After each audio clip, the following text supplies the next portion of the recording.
Сантали Саадуловича Бузыркиева давно нет среди нас, но его имя человека, который сражался на фронтах гражданской войны 1917 года, за что был удостоен грамотой десятилетия рабоче-крестьянской Красной Армии, а затем принимал активное участие в строительстве Ингушской автономной области и внес весомый вклад в дело строительства нового государства, несомненно останется как в истории своего народа, так и страны. Он родился в 1878 году в Малгобеке. Сведения о его семье и начале политической карьеры неизвестны. С 1917 по 22 годы он командовал красными партизанами и храбро сражался за свою малую родину с белогвардейцами.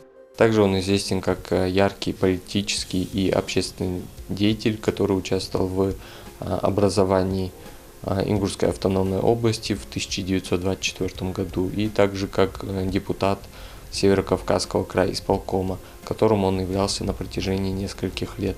С 27 по 30 годы Сантали Бузыркиев избирался кандидатом в члены Центрального исполнительного комитета СССР 4 и 5 созывов и являлся членом Совета национальностей при этой организации. Это был очень высокий пост по меркам того времени. Это как сегодня состоять в правительстве России. Сантали Саадулович был человеком решительным, не лишенным амбиций, а многочисленные документы, хранящиеся в ныне Музее краеведения, в числе прочих многочисленные награды и медали за трудовые доблести, говорят о том, что он не избегал трудностей всю свою жизнь. Особую ценность представляют его награды за 57 и 68 годы за весомый вклад в строительство Советской Республики.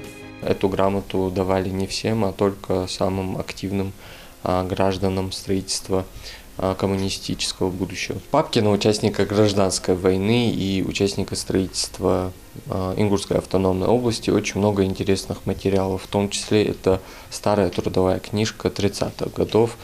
Не во всех музеях она есть. Также у него есть удостоверение депутата крайисполкома, кандидата в ЦИК СССР.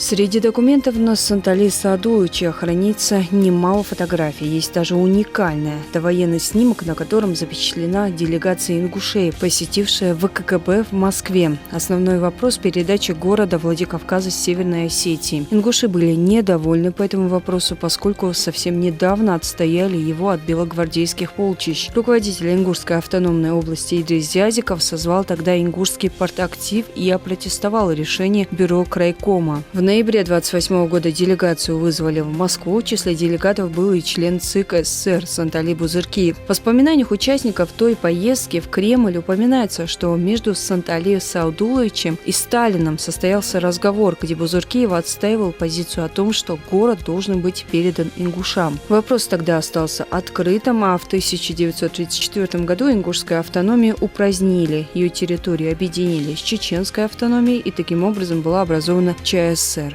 Память о Бузыркиеве Сантали Саадуловиче храним не только мы, а в папке на участника гражданской войны, общественно-политического деятеля и ветерана труда, но и одна из улиц в современном Малгобеке названа в его честь.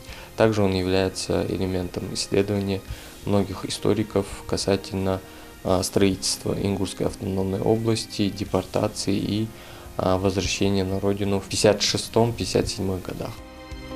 Сегодня имена людей, которые стояли у истоков образования республики и отстаивали ингушскую государственность в начале 20 века, известны немногим. Но нам надо устранять эти пробелы в знаниях об истории родного края и ее героев, в числе которых был ингушский командир Красного движения, общественный и политический деятель Сантали Саадулович Бузыркиев. Его не стало в 1974 году. Похоронен он в Малгобеке, где его именем названа одна из улиц. А в Краеведческом музее хранятся многочисленные его документы.